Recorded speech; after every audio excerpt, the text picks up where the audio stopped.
If there is one thing that absolutely every Star Trek fan can agree on, please let us know because we're still searching for that holy grail. However, there's generally a lot of discourse over where the individual shows rank up against each other. While there is already a list ranking the series from original up to Enterprise, where do the modern Star Treks go?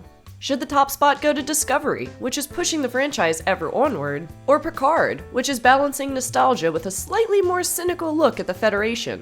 Or what about the animated show, or the short treks? Then again, there's also that one show with the guy with the really nice hair.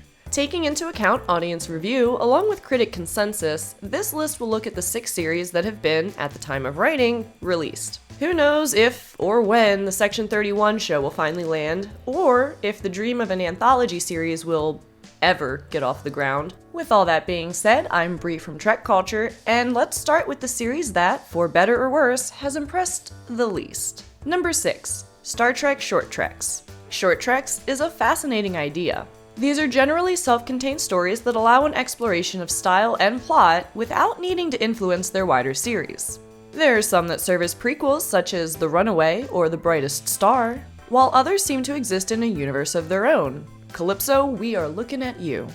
The biggest issue with short treks is that, at least at the time of this writing, they seem to have been set to die out. There clearly was a strong idea in terms of these small anthologies. Harry Mudd returned, and Ephraim was introduced. The audience also discovered what exactly the trouble with Edward was, for better or worse. The prequel to Star Trek Picard was perhaps the second most fascinating of them all, as it was told entirely from the perspective of children attending school, hearing about the attack on Mars as it happened. If you were school-age during the September 11th attacks, you can see the parallels, which, for a short film, was handled well. Calypso, however, is easily the strongest of the bunch. Though Discovery's refusal to acknowledge it in the seasons that followed has disappointed fans and reviewers alike. Overall, the short treks make for uneven viewing. Some shine like stars, while others go down like furry little tribbles. Number 5. Star Trek Picard. Star Trek Picard arguably had the strongest pilot in the current batch of shows. Remembrance balanced nostalgia with Jean-Luc's future life quite well. It introduced us to relevant characters and gave us a look at what late 24th century Federation looked like. It wasn't perfect, but hey, what is? While the introduction of Narek was given slightly more weight than the character probably deserved, the reveal of the artifact definitely made up for it in spades. Season 1 then varied wildly in tone and quality. The pacing drifted, characters came and went without much point, and stories began and ended without affecting the overall plot. And then, of course, there was the copy-paste fleet. Season 2 was then a massive step up, with the Stargazer delivering on so many promises to do better. The rest of the season suffered again from pacing and slightly broken logic issues, though there was undeniably a step up from the previous season. Picard drew some ire for how cold of a future it depicted initially, so the hop and skip into the darker universe at the beginning of the second season seemed to be a little bit of an on-the-nose attempt to reduce worries. By the season's close, much of the plot issues were somewhat resolved, if a little quickly.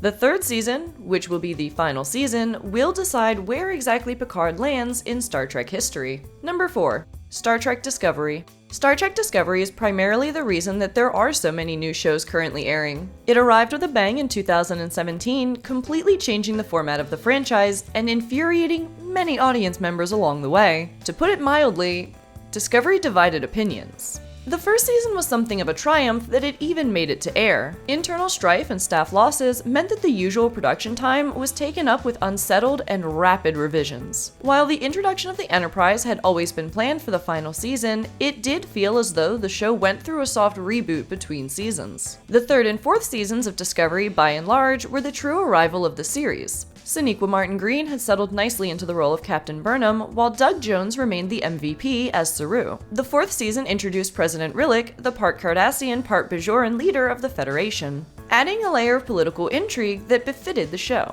While there are many who still don't enjoy the show, it's dared to push boundaries within the franchise itself and in the current political climate. It may not be everybody's cup of tea, but it's a strong example of the final frontier all the same. Number 3. Star Trek Prodigy. The announcement of Star Trek Prodigy was met with mixed reactions. This was to be a new Star Trek show set in the Delta Quadrant following a group of teenagers who found a derelict Starfleet vessel. Then, it was revealed that Kate Mulgrew would be reprising her role as Janeway, albeit in holographic form. The first episode offered a show that was at the same time for younger audiences, but carried enough weight for mature viewers. While the series to date has kept the tone relatively safe, with the exception of the frankly terrifying Dreadnought, it has pushed an ongoing narrative arc while still bringing that episodic format that suited the older series so well. The music is an absolute delight, the protostar itself is a marvel, and the characters are likable. Star Trek Prodigy is a fantastic addition to the franchise overall, opening the door for younger viewers to join in without being too heavy with lore. It doesn't hold back either, with one episode so far relying entirely on nostalgia to get its point across, something it manages with ease. Of all the new series, it might actually be the most impressive, as it dares to be different while also embracing the old. Number 2. Star Trek Lower Decks.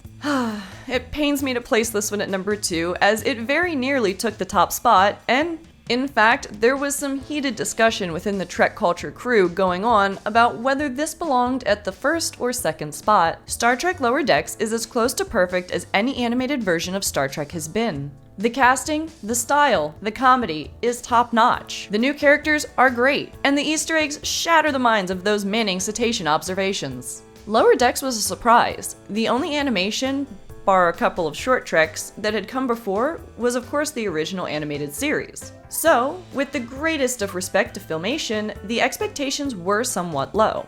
And then, Lower Decks came out swinging. Each episode garners more and more love for the show and franchise as a whole. The Cerritos itself, while a bit of a shock to the system at first glance, has come to be one of the most beloved underdog ships in the fleet. Mariner, Boimler, Rutherford, and Tendi have all won over the hearts of audiences, while Badgie remains absolutely terrifying, and I'm not convinced he's really gone. The introduction of the Titan was one of the most wonderful moments in recent Star Trek history, although the depictions of the lower decks on Starfleet, Klingon, Vulcan, Pakled, and Borg ships has to take the top prize. If not for the other series, this show would have absolutely walked the list. Number 1. Star Trek Strange New Worlds.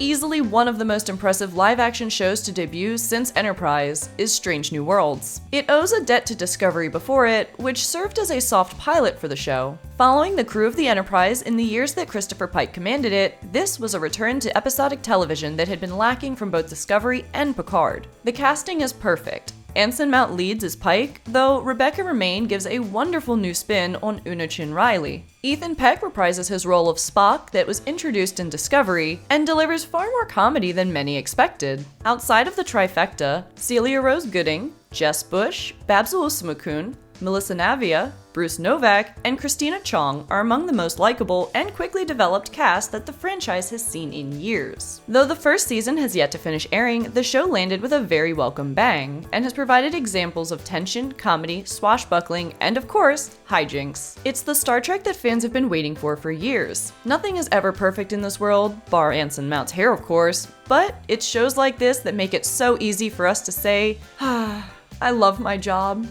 Hello, just a tiny little quick insert. This is still very much Bree's video. This list was written before the finale of Strange New Worlds Season 1 aired, and we can confirm that this still works as a ranking. That's how good this episode was. It has been, what a wonderful season, including the stinger for Season 2 as well. What's going to happen with Una? We're very, very excited. But Strange New Worlds Season 1 remains probably the strongest first season of Star Trek in, I'm saying possibly since the original series, although Lower Decks was pretty damn good as well.